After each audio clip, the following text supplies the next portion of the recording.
রক্তমাংসে গড়া এই শরীরে মাইক্রোপ্লাস্টিক বা প্লাস্টিকের উপস্থিতি একটি বড় রকমের সংকট তৈরি করছে।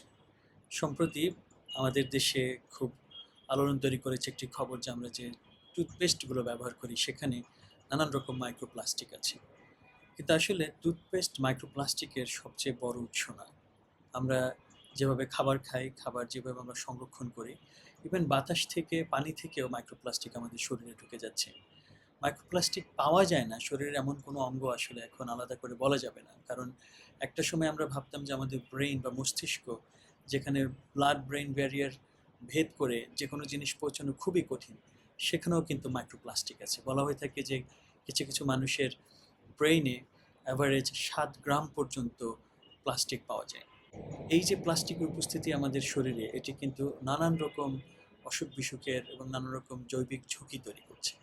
এ নিয়ে পৃথিবীব্যাপী নানান গবেষণা চলছে এবং বিজ্ঞানীরা বোঝার চেষ্টা করছেন যে প্লাস্টিকের এই উপস্থিতি এই মানব শরীরে, রক্তমাংসের এই শরীরে আমাদের কত রকমের অজানা এক একটা ইম্প্যাক্ট বা নেতিবাচক প্রভাব ফেলবে। আমরা কিভাবে মাইক্রোপ্লাস্টিক কমাতে পারি এটি নিয়ে নানান রকম প্রচেষ্টা আছে এবং অনেক রকম উপদেশ দেওয়া সম্ভব। কিন্তু আমরা যদি ব্যক্তি জীবনে সচেতন না হই তাহলে কিন্তু প্লাস্টিক আমাদের শরীরে ঢোকা যে রাস্তাগুলো সেগুলো আমরা বন্ধ করতে পারবো না। মানুষের শরীরে প্লাস্টিক আসার অন্যতম বড় রাস্তা কিন্তু আসলে আমরা যে পানিটা খাই, বিশেষ করে যারা প্লাস্টিকের বোতল থেকে পানি খান সেখান থেকে। একটি বোতল একবার ব্যবহার করেও যদি আপনি ফেলে দেন, তারপরও সেখান থেকে মাইক্রোপ্লাস্টিক আপনার শরীরে ঢুকতে পারে। কিন্তু আমরা অনেকেই পানির বোতল কিন্তু পুনর্ব্যবহার করি। সুতরাং আমরা যখনই পানির বোতল পুনর্ব্যবহার করছি তখনই কিন্তু মাইক্রোপ্লাস্টিক আমাদের শরীরে যাওয়ার সবচেয়ে বড় ঝুঁকিটা তৈরি হচ্ছে।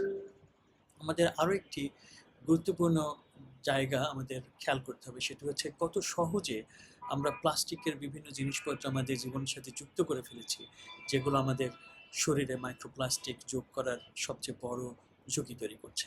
যেমন আপনি যখন খাবার গরম করেন, খাবার যখন স্টোর করেন, ফ্রিজে রেখে দেন, আপনি রাখছেন প্লাস্টিকের ভেতর। আপনি যখন চা খাচ্ছেন, সেই চায়ের কাপটি কিন্তু একটি প্লাস্টিকের কাপ।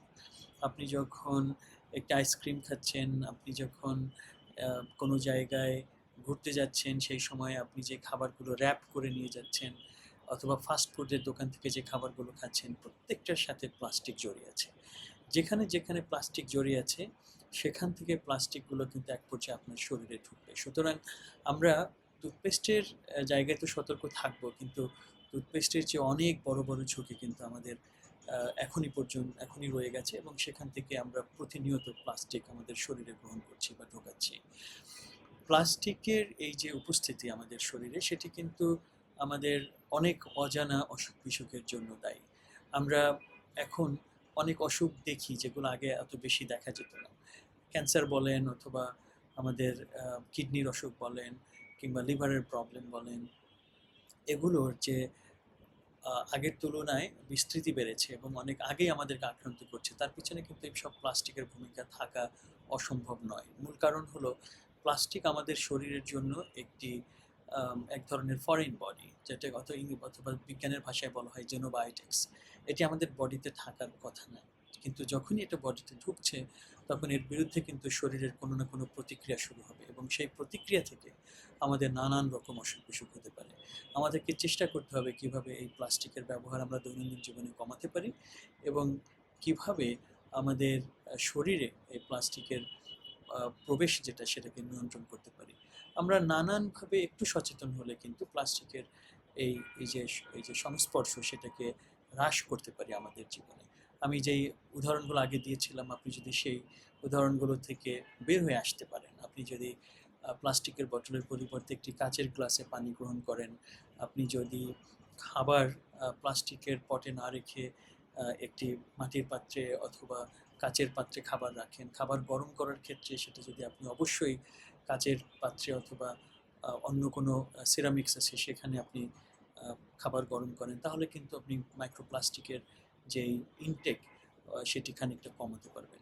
আমাদেরকে এই বিষয়ে অনেক ছোট ছোট জায়গায় সচেতনতা তৈরি করতে হবে এবং এটি নিয়ে হয়তো পরবর্তীতে আমরা আরেকটু বিস্তারিত আলোচনা করার চেষ্টা করব। তবে এই কথাটি নিঃসন্দেহে বলা যায় যে প্লাস্টিকের এই যে সর্বগ্রাসী আগ্রাসন আমাদের শরীরে, সেটি কিন্তু আমাদের জন্য অত্যন্ত ক্ষতিকর একটি বার্তা, এবং এখান থেকে আমাদেরকে বের হওয়ার জন্য সর্বোচ্চ চেষ্টা করতে হবে। সেখানে ব্যক্তিগত চেষ্টা যেমন জরুরি, একই সাথে আমরা খাবার প্রসেসিং ইন্ডাস্ট্রিয়াল লেভেলে যখন খাবার তৈরি করা হয়, বিভিন্ন কোম্পানি যখন খাবার তৈরি করে, হোটেলে যখন খাবার পরিবেশন করা হয় বা পানি পরিবেশন করা হয়, সেখানেও যাতে প্লাস্টিকের সংস্পর্শ কমানো যায় এ বিষয়ে রাষ্ট্রীয় সামাজিক সিদ্ধান্ত এবং প্রচেষ্টাও কিন্তু অত্যন্ত জরুরি।